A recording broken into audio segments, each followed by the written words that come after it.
What's the nature of your emergency?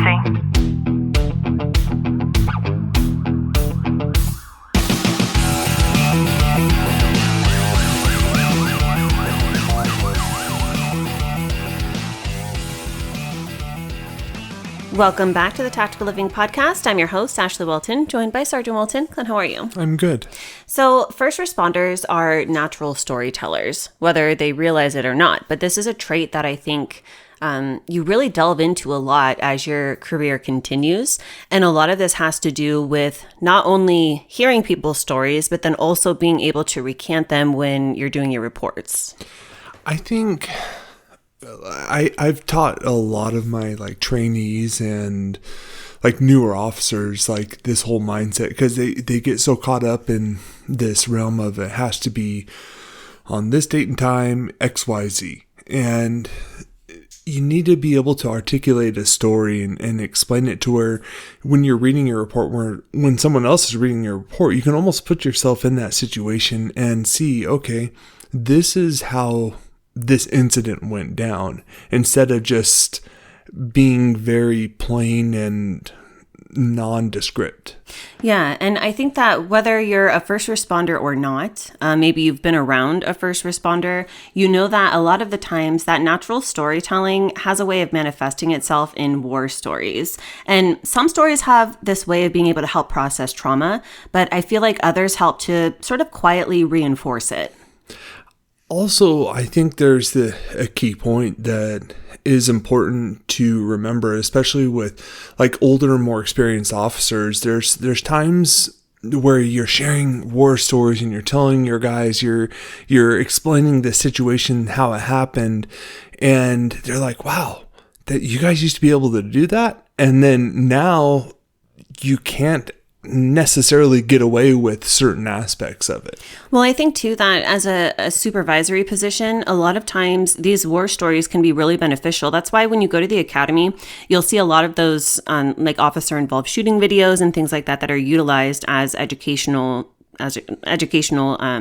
platforms and resources, because a lot of the times these war stories might be beneficial to explain in order to be able to remedy things from happening in the future. Yeah, being able to debrief that situation after the fact, and not just for those involved, but be able to, we had a lieutenant talk in our briefing recently, and he said it perfectly. It's like, no matter what incident it is that you go to and you're involved in, you can always do something better. And that's where it's important to recognize that it's not that you did anything wrong necessarily, but there's ways and approaches that you could have done it better and learn from it to be able to adapt it in the future. It's a really unique aspect of law enforcement, especially that I don't hear a lot of people talking about, and that is that the variance is always going to exist. There might be certain circumstances that are similar, but every single call is going to have nuances that differ. And I think that's why having these sort of war stories and conversations around that could be very beneficial. Absolutely. And that's why, especially for major incidents, and I think minimal incidents too, you should always debrief. You should always say, what can I do better? How can we approach this to what went right, what went wrong, and how can we address that in the future?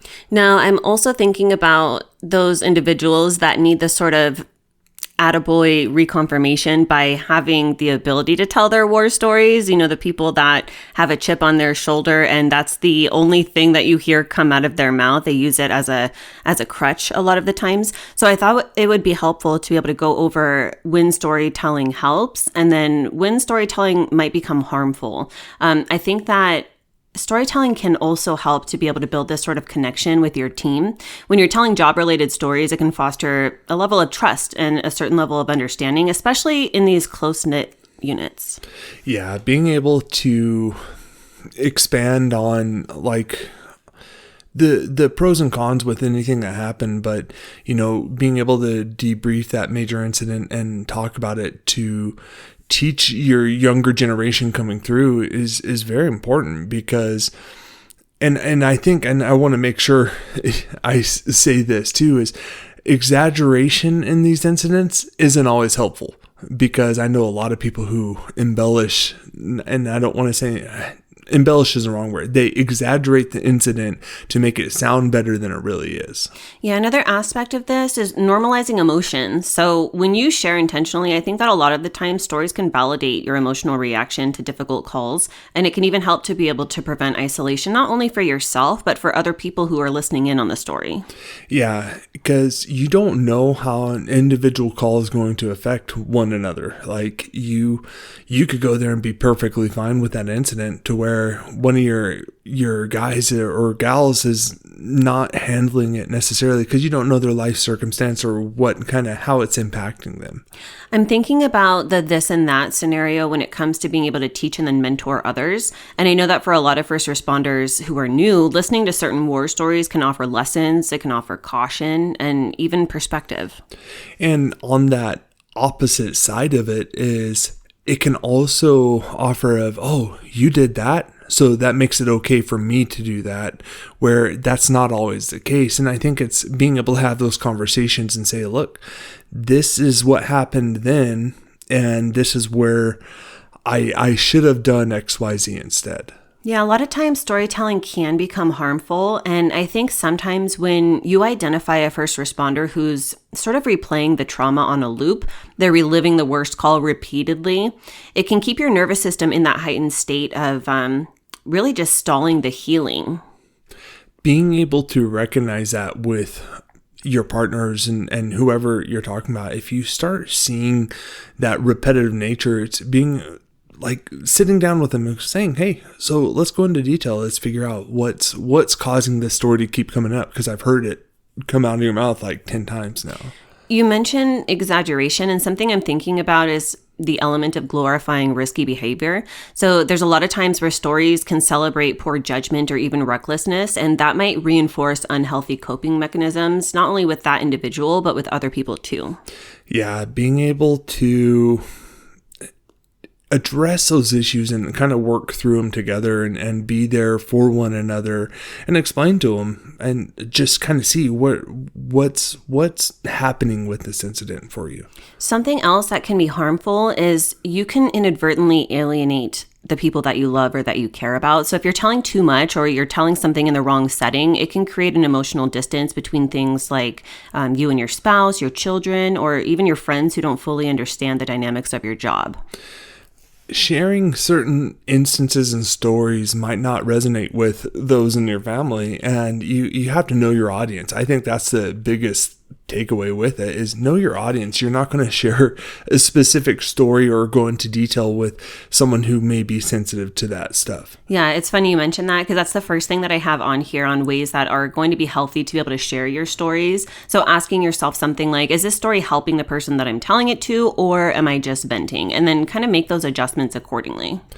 Being able to recognize that for yourself is really important. Is this that venting, or is this something that I'm excited to share, and knowing who you're sharing it with. Another element to this is for yourself and others, ask and watch for repetition. So if you're noticing that you or somebody else is telling that same story over and over again, it might be a sign that you have something that you haven't processed completely.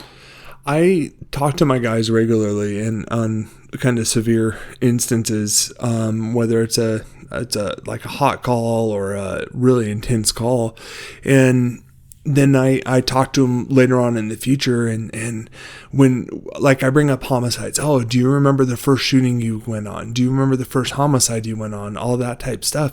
And over the years, like I remember when I first started, I'm like, well, that was number 5, that was number 6, and you were calculating it. Now you ask me, I'm like, I don't know.